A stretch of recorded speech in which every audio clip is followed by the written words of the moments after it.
Hey everyone, how's it going? I hope you all are doing well and staying safe. Welcome to the third episode of TheChatt Show. I am Saptak Chatterjee, and for those of you who are tuning in for the very first time, I am a singer-songwriter, an Indian classical vocalist, and a content creator.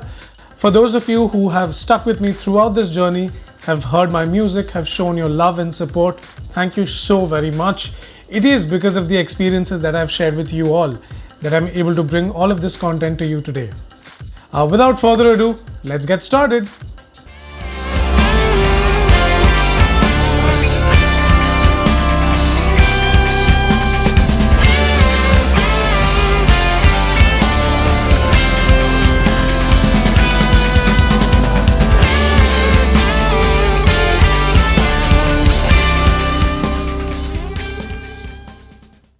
So let's assume for a second that after much thought, you have decided to take the leap and become a musician. It's exciting, right?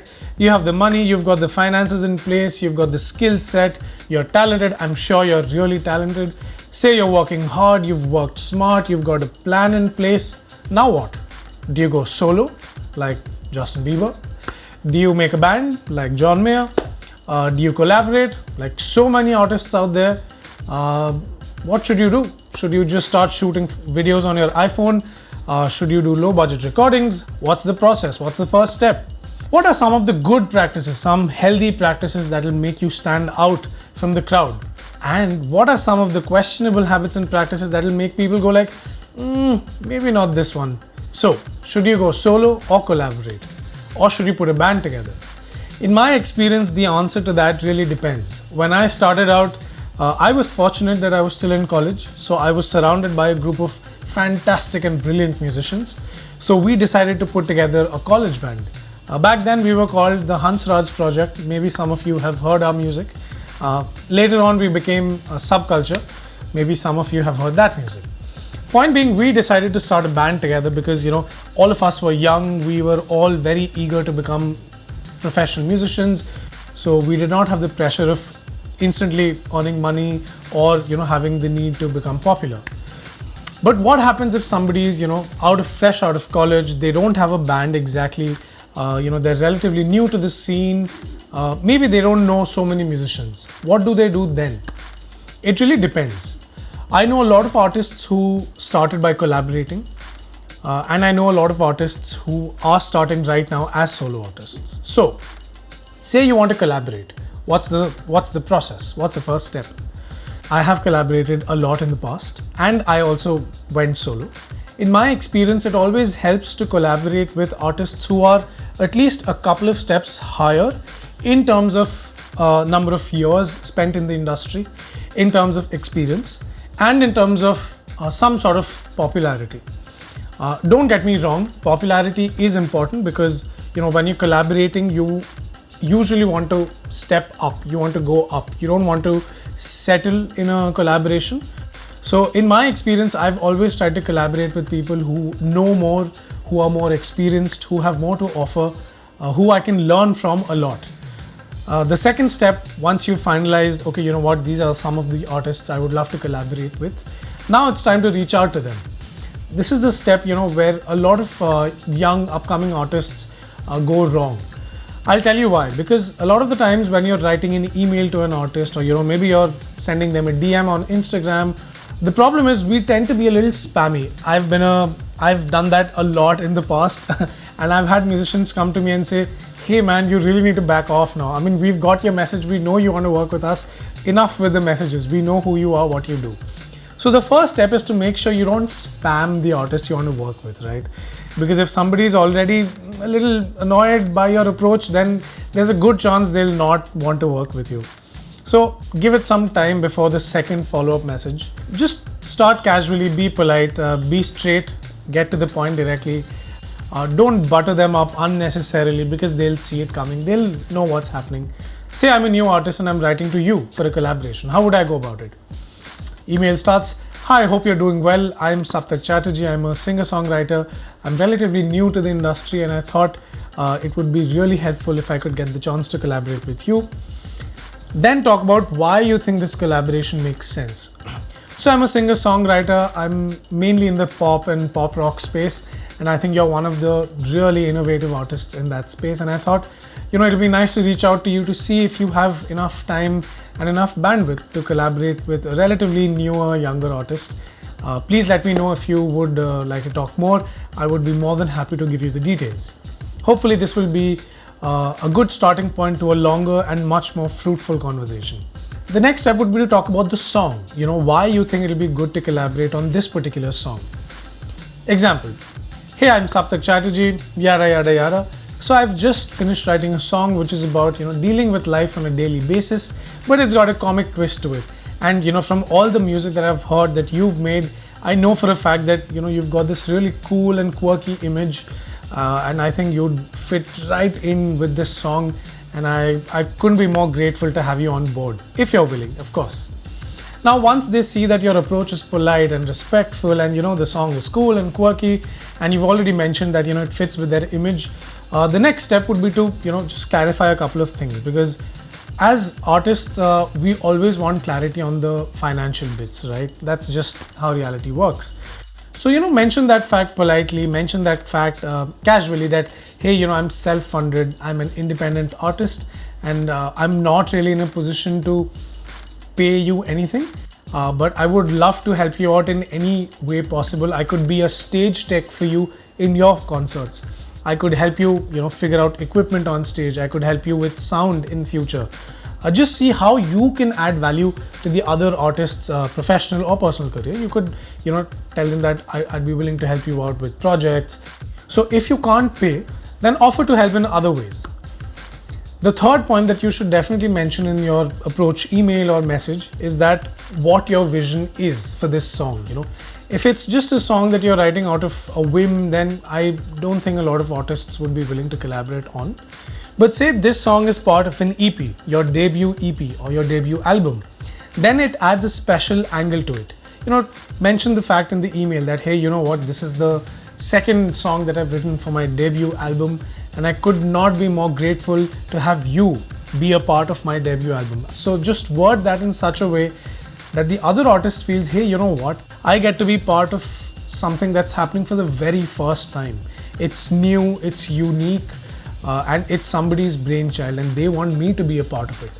So you see what you did there, you made the other person want to be a part of your project.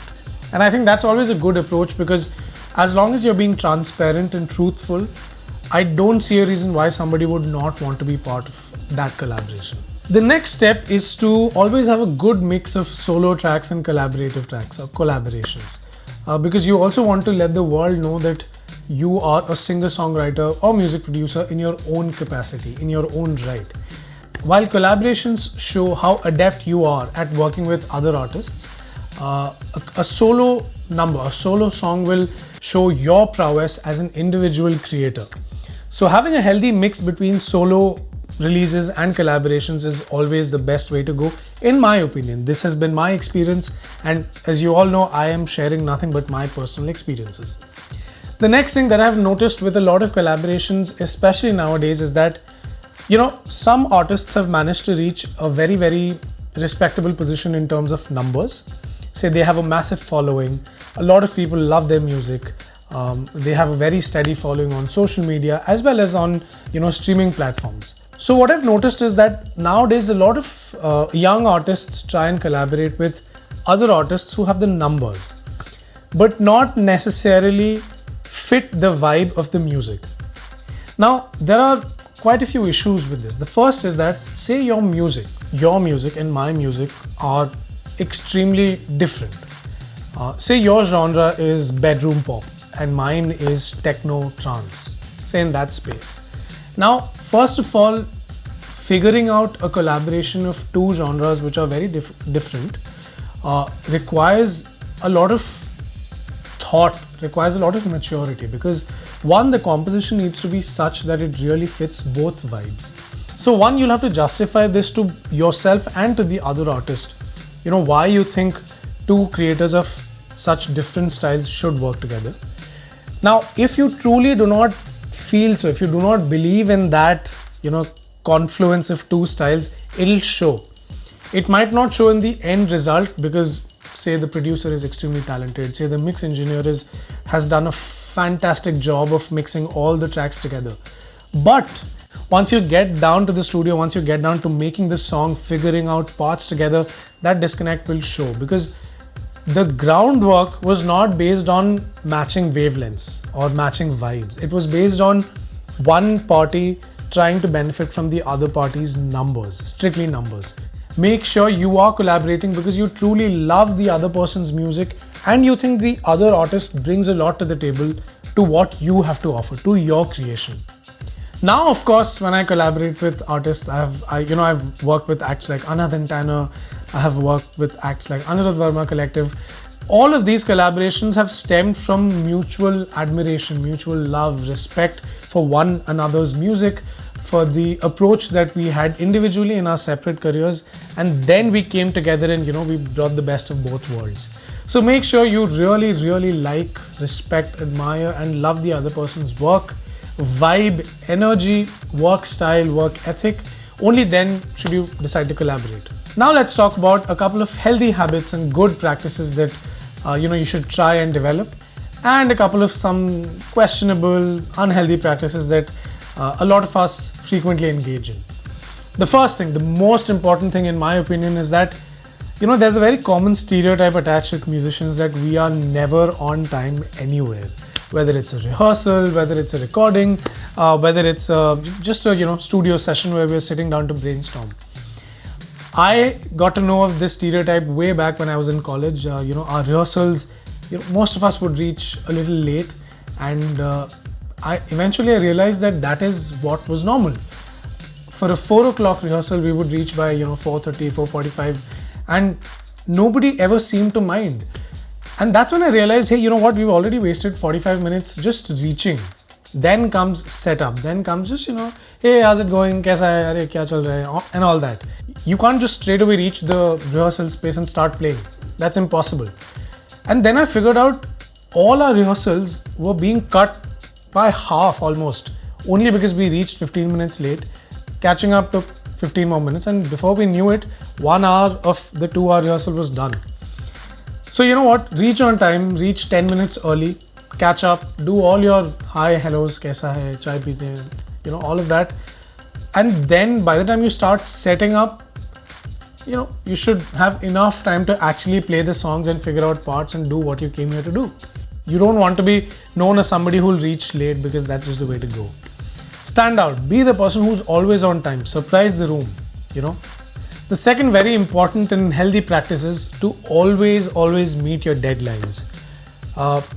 Please try your level best to never miss a deadline. And if you think that there's some reason that you cannot meet a deadline, do not let the other person know at the last moment, because that classifies as an excuse for missing the deadline. In my experience, in a performing artist's life, it is very difficult to predict what my week's going to be like or what my month's going to be like. So many times what happens is we get last minute calls for a recording, we get last minute calls for a show. But what if you have a deadline to meet on the same day? What do you do then? The way I go about it, and my personal experiences only, I always let the other person know, hey, there is a chance that, say, day after tomorrow, I might have a show. If the show happens, then can you just give me 1 extra day? Or say you tell them that, hey, day after tomorrow, I might have a recording. It's unclear right now. Is it possible to stretch the deadline by, say, 24 hours? When you do something like this, you are letting the other person know that you are extremely serious about their work and you care about the fact that they have a timeline to meet. In this case, what happens is, what you are saying is not treated as an excuse. In fact, on the contrary, this is seen as a sign of professionalism that, hey, you have another commitment which might be a last minute commitment, and you are letting me know of that much in advance. Third point, when you have a situation like this where you think there might be a last minute commitment and you might have to stretch the deadline, always go with at least 2 possible viable solutions. What do I mean by that?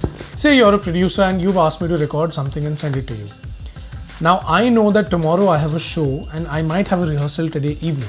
So I call you up and tell you, hey, I might have a show tomorrow for which I have a rehearsal tonight. Is it possible to, option 1, is it possible to give me just 24 hours extra I'll give you two more options, because I know we could have spent the one day in back and forth exchanges. So I'll do one thing. I'll give you two options instead of one. Just give me one extra day. I'll give you two more options. What could be another viable option? You could say something like, hey, you know what? Can I send you a rough demo before the rehearsal? You can take a look at it. You can listen to it. And if you have any changes, any specific ideas in mind, let me know. And by tomorrow evening, I'll send you all the options. So what you're essentially doing is, not only are you letting the other person know that you value their work, but you also have your own commitments to take care of. So you will manage both. You're also letting them know that you are genuinely sorry to have to extend the deadline, which is why you are putting in extra efforts. You are giving them extra incentive, extra deliverables to look forward to. Always try and go a little above and beyond, so that, say, I am the one working with you. If you give me a little more than I have asked for, the next time I want to work with somebody, I can guarantee you it'll be you. The next point is to always go prepared. What do I mean by that? Do your homework, right? Don't leave everything for the last moment. If you have a rehearsal, if you have a recording, if you are working with another artist, always go prepared. Do your best to come up with ideas beforehand, so that when you reach the studio, when you reach the jam pad, when you reach the rehearsal space, you already have ideas to pitch in with. What that does is it sets the mood, it sets the momentum. Everybody else is now involved because they know, oh, you know what? Everybody's come prepared, ideas are flowing, momentum is up, and that, once that happens, then the energy of the room gets the job done. Now, if everybody starts thinking like this, then we have so many ideas already. The energy of the room is super high the moment we begin. So always go prepared, do your homework. You don't need to figure out everything, just do your part. Go prepared with your bits. And yeah, if everybody starts doing that, it'll be amazing. The product will be absolutely fantastic. Now, these are small things, but these really determine who is a pro and who's not. And if you go prepared, if you go knowing all of these things, then you'll never misstep, you'll never take a false step. And that is the only thing that I hope to be giving to all of you through these videos. By sharing my experiences, both good and bad, I hope that from all of these videos, you all can learn from my mistakes and take what I have achieved, apply it to your careers, to your lives, and achieve so much more. The next point, the next good practice is to interact with a lot of musicians. Attend live concerts. What that does is you watch the other artist on stage. You see them managing crisis situations. You see them navigating through issues and problems on stage. And in the process, you gain a lot of experience. Say you're attending a live show and the guitarist is playing, soloing, and this one string breaks. Now say you're a guitar player yourself. Suddenly, even though you're not playing on stage, even though you're not on stage actually, you start panicking. Oh, क्या करेगा वो, उसका तो string टूट गया, इतना बढ़िया बजा रहा था. But say in that moment the guitarist instantly switches the key, whatever, puts a capo on or does whatever they do, and the solo goes on, everything is fine, and the audience did not even realize that a string broke. What do you learn from that? You just picked up on a couple of techniques to manage a crisis situation. Believe me, I have learned so much just by attending live concerts. I still remember the first time I was in college.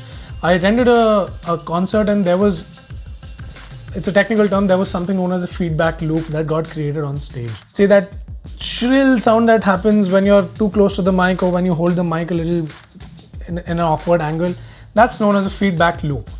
The first time I heard that, I was in the audience and it was so loud. But you know what? The artists on stage, they solve it instantly. Somebody moved the mic, somebody moved the monitor, somebody moved the amp, and it was done. And that's when I realized what a feedback loop is. But before that, till that point, for me, it was, a problem. It was noise and I did not know how to solve it. I would be relying on the sound engineer and it was complete chaos. So attend live concerts, speak to musicians, speak to producers, pick their brains about what you can improve, what you can do to become better. Just keep asking them small questions without troubling them, of course.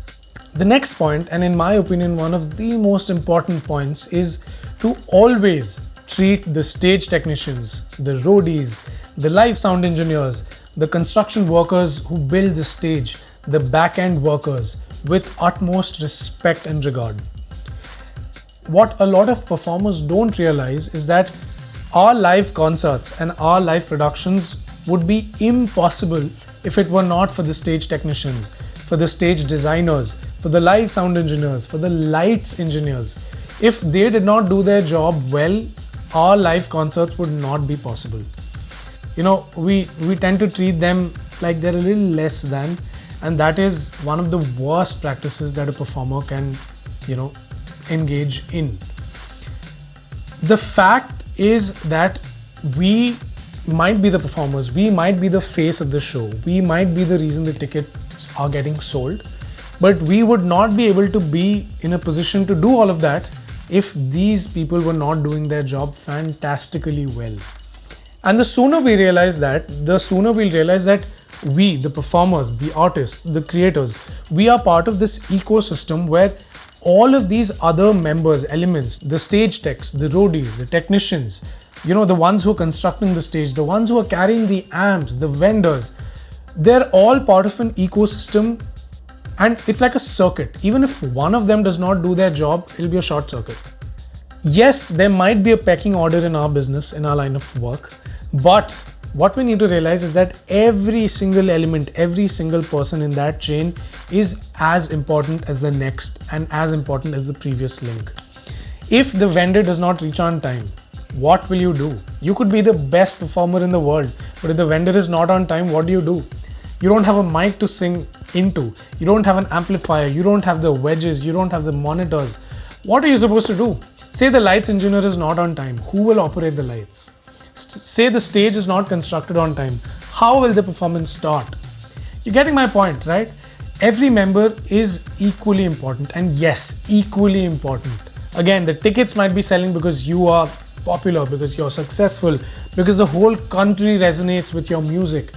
But the way you channelize that success is through the services of so many other people. And if you don't treat them right, they will not give their 100%.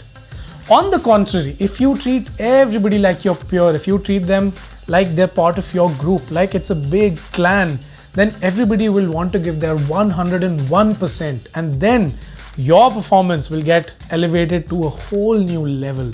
So, to cut it short, treat everybody with respect and regard. Everyone is equally important. Last but definitely not the least, always stand by your ideas. Stand firm, believe in your ideas. Do not think that just because you're the youngest member in the room or the least experienced, your inputs don't have value. You are fantastic. You are growing, you're learning. You might be the newest musician in town, newest creator in town. That does not mean that your ideas are any less. Trust in yourself, have faith in your capabilities, trust the process of learning and growing, and always, always stand firm. I hope you enjoyed this video, and I hope the content in this video gives you the experience that you need to start your career in music. If you enjoyed what you heard, please leave a like on the video and subscribe to the channel. As I mentioned, it helps me become best friends with the YouTube algorithm. And if that happens, I get to bring a lot more of such videos to you. Till then, stay safe, stay healthy, keep learning, keep growing, and I'll see you in episode 4 of The Chat Show. Bye-bye.